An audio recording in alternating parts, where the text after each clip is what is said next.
Terrifying attack on Russians by the Ukrainian army. Russia's casualties are increasing. Hello, the Pioneer viewers. As you know, our agenda is the Russia-Ukraine war. The war on the front line is in full swing and the clashes are intensifying. International developments and the agenda are quite intense. The Ukrainian army's counterattacks are putting the Russian troops in a difficult situation. The firepower of armies is known to be an important factor in the war conditions. The states with the firepower vehicles and the powerful missile systems gain a great advantage in the war. Many missile systems known in today's technologies are also used in the Russia-Ukraine war. Likewise, defense systems used to intercept missile systems are also used. For this reason, both sides are making great efforts to prevent each other's attacks. The missile systems that the Ukrainian army has recently started to use have caused radical changes in the battlefield. Innovations and developments on the battlefield has enabled the Ukrainian army to squeeze the Russian troops. The response of the Russian troops to the Ukrainian attacks remained quite weak. In recent days, a group of the Ukrainian army carried out a major attack on the Russian troops. As a result of the attack, the Russian army suffered heavy losses. The increasing losses of the Russian army are causing great criticisms on the Russian front. The Russian army being the target of the criticisms is not a new situation. Moscow, which has been the target of the criticisms since the beginning of the war, is trying to improve the situation. Let's take a look at the latest attacks and developments of the Ukrainian army.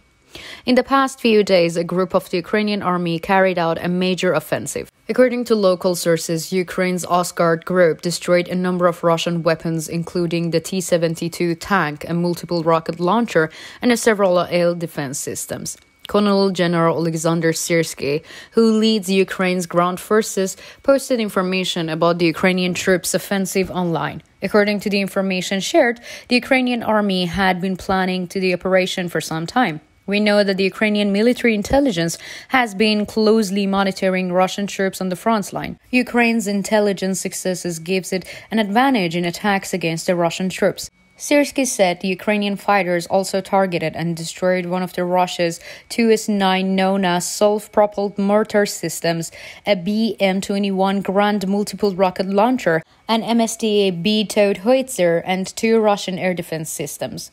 A video accompanying Syrsky's post shows a collection of clips taken by the Ukrainian drones. According to Syrsky, it shows equipment said to have been destroyed by the Ukrainian military and a series of strikes showing Russian weapons. The Ukrainian military frequently posts videos of attacks on the Russian troops. Ukrainian authorities are actively using social media to keep the public informed during the war. Many Ukrainian officials make important statements on social media.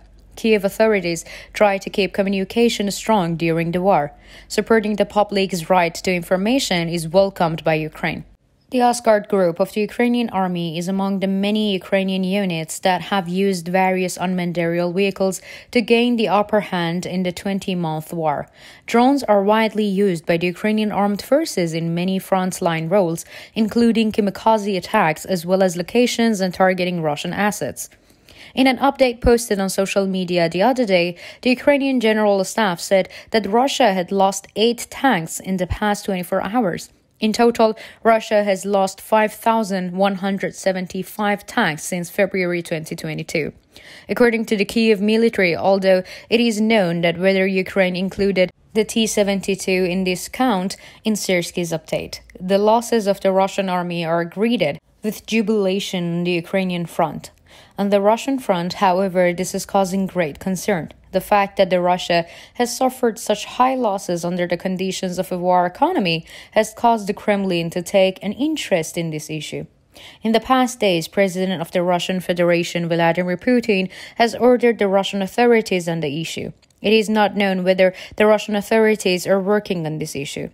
Russia is experiencing very tense days due to the upcoming elections. Anti-war sentiments is also on the rise in Russia, where social opposition is known to be spreading.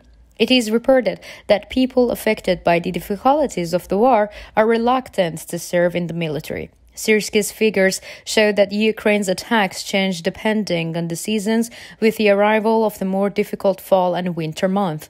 Seasonal conditions are among the most important factors affecting the conflicts in the region. The geographical and climate conditions of the region cause the winter months to be very harsh. During the harsh winter month, it is observed that soldiers move away from the combat discipline. In addition, it becomes difficult for armed troops to advance on the freezing or swampy terrain. Under these conditions, it is known that the conflicts are diluted in winter. However, the Ukrainian army states that it is strongly prepared for winter conditions. In the harsh winter conditions, the Ukrainian army aims to liberate its territory from Russian occupation by launching large-scale counterattacks to protect its gain. According to military experts, mechanized warfare will not end with the seasons as long as both sides are equipped to fight under new conditions. For this reason, a new style of warfare is expected to begin with the arrival of December. While comments are being made about the future of the war, clashes are intensifying on the front line. According to information obtained from local sources, Russian troops have suffered the biggest losses since the beginning of the war. Avdiivka is considered as the gateway to the Donetsk city, which has been occupied by Russia since 2014. Since early October, Russia has been intensifying its offensive to encircle Avdiivka, but according to the numerous reports, it is suffering heavy losses in manpower and equipment. Russia is reported to have suffered the highest casualty rates in 2023. The 8 Russian brigades on the front line also seems to have reached the highest casualty rates. The Kremlin administration wants more progress from the Russian troops. In this situation, there are some tensions between the army and the Kremlin. Ukrainian President Volodymyr Zelensky said the other day that Russia has lost at least 1 brigade during the capture of Avdiivka. According to the open sources, a brigade in the Russian army contains between 2,000 and 8,000 military personnel. Also, the previous day, U.S. National Security Council spokesman John Kirby said that Russian forces had suffered thousands of casualties in the operation in the region and lost at least 125 armored vehicles. Kirby said also that the Russian forces threatened to shoot those who refused to obey orders in the direction of Avdiivka, and Russian commanders threatened to shoot entire units if they returned from the Ukrainian artillery fire. What do you think about the offensive organized by the Ukrainian army? Do you think the Ukrainian army's counterattacks are enough to deter the Russian troops? How do you interpret the impact of the heavy losses of the Russian troops on the combat power? How do you think the course of the war will change in winter conditions? Which side do you think the situation of the war will change in the coming days? We value your opinion. Please share it with us.